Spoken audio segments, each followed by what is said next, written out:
Friends, welcome to Tarun Sundar kitchen. இந்த வீடியோவில் நம்ம மிக்ஸி இதெல்லாம் பண்ணலாம், இதெல்லாம் பண்ணக்கூடாதுன்னு தாங்க பார்க்க போகிறோம். மிக்ஸியில் நம்ம மறந்து செய்யக்கூடாத தப்பு என்னென்னு தான் இன்றைக்கி பார்க்க போகிறோம். அதுக்கு ஃபஸ்ட்டு மிக்ஸிலாம் துடைக்கும்போது ஈர துணியை வச்சு துடைக்காதீங்க. ஈர பதமுள்ள துணியை வச்சு தான் துடைக்கணும். நான் என்ன சொல்கிறேன்னு புரியுதுல? தண்ணி ஈரமாக இருக்கிற துணியை வச்சு துடைக்கக்கூடாது. ஈரப்பதமாக இருக்கும்ல, இப்போ நீங்கள் ஒரு துணியை துவைச்சி காய போட்டிருக்கீங்கன்னா அது ஒரு முக்கால் வாசி காஞ்சிருக்கும்ல, அதை வச்சு தான் நாம் துடைக்கணும். அப்புறம் ஏன்னா தண்ணி உள்ளே போயிடுச்சுன்னா மோட்ரு வீணாக போயிடும். ரெண்டாவது, மிக்ஸி இந்த மாதிரி இதுக்குள்ளே தூசியாக இருக்கும் பார்த்தீங்களா? இதை ஒரு ப்ரஷ்ஷு, வீணாக போன ப்ரஷ்ஷு, நம்ம பல்லு விளக்குற ப்ரஷ் இருந்தால் அதை வச்சு இதை க்ளீன் பண்ணிக்கலாம். அப்புறம் மிக்ஸியில் நம்ம இந்த பட்டன் எதுக்காக இருக்குது தெரியுமா? நிறைய பேருக்கு தெரிய வாய்ப்பில்லை. இந்த தெரிஞ்சிருக்கும், தெரியாதவங்க யூஸ் பண்ணிக்கோங்க. இந்த பட்டன் எதுக்கு வச்சுருக்கோம் அப்படின்னா, எதுக்காக இருக்குன்னா, மிக்ஸியில் நம்ம இப்போ ஒரு மிக்ஸி ஓடலை அப்படின்னா ஃபஸ்ட்டு நம்ம என்ன செய்யணும்னா, அது என்ன காரணமாக இருக்கலாம் அப்படிங்கிறத ரெண்டாவது பார்க்கலாம்.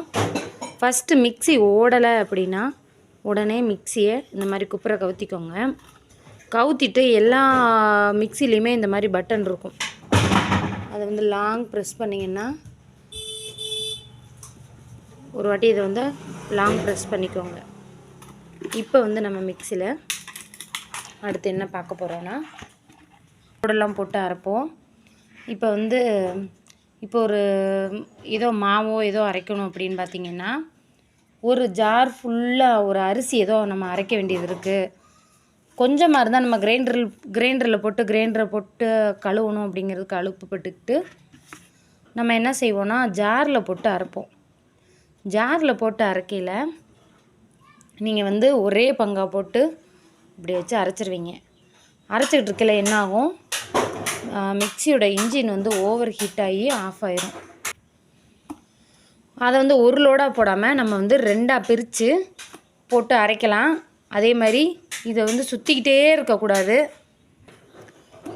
இப்படி இப்போ பாருங்கள், ஒன்றில் இருக்குல்ல, இப்படி அரைக்கணும். மறுபடியும் ஒரு 30 செகண்டில் மறுபடியும் இப்படி வைக்கணும். மறுபடியும் இப்படி போடணும். மறுபடியும் ஒரு 30 செகண்டில் மறுபடியும் ஆஃப் பண்ணணும். நீங்கள் ஒரே தான் அந்த மாதிரி போட்டுக்கிட்டே இருந்தீங்கன்னு வச்சுக்கோங்க, காயில் புகஞ்சு போயிடும். அதனால் நீங்கள் என்ன சட்னியே அரைக்கிறதா இருந்தாலுமே இப்படி வைங்க. ஒரு 10 செகண்டில் மறுபடியும் இப்படி வைங்க. விட்டு விட்டு அரைக்கணும். அதாவது விட்டு விட்டு அரைக்கையில் மிக்ஸி ரொம்ப நாளைக்கு உழைக்கும். அடுத்து ஒரு அரிசி ஏதாவது வறுத்து அரைக்கணுன்னா என்ன செய்யணுன்னா, அது மாதிரி கம்பி நார் இருக்குல்ல, அதை வச்சு வாஷ் பண்ணக்கூடாது. ஸ்பாஞ்சு இருக்குது பார்த்திங்களா, ஸ்பாஞ்சு வச்சு நீங்கள் துடைக்கலாம். எதுக்காக அப்படின்னா, நம்ம நல்லா ஈரத்துணியோடு வச்சு துடைச்சோன்னா மோட்ரு சீக்கிரம் வீணாக போயிடும். அதுக்காக தான். ஓகே ஃப்ரெண்ட்ஸ், அப்படி நீங்கள் கேப் விடாமல் அரைச்சிட்டே இருக்கும்போது இன்ஜின் ரொம்பவே சூடாகி ஆஃப் ஆயிரும். அப்படி ஒரு வேளை ஆஃப் ஆச்சுன்னா மிக்ஸி இந்த மாதிரி கவுத்தி வச்சுக்கோங்க. எல்லா மிக்ஸிலையுமே இந்த மாதிரி ஒரு பட்டன் இருக்கும்.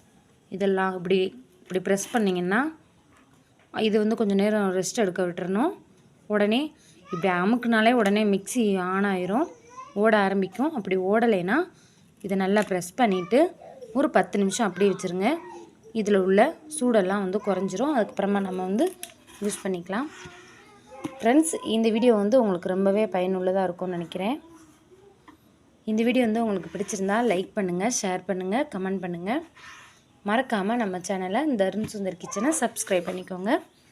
கூடவே ஆளுங்கிற பெல் பட்டனையும் கிளிக் பண்ணிக்கோங்க. அப்போ தான் நான் போடுற வீடியோலாம் உடனே உங்களுக்கு நோட்டிஃபிகேஷன் வரும். இதே மாதிரி மிக்ஸி யூஸ் பண்ணுங்கள். ரொம்ப நாளைக்கு உழைக்கும். Thank you so much.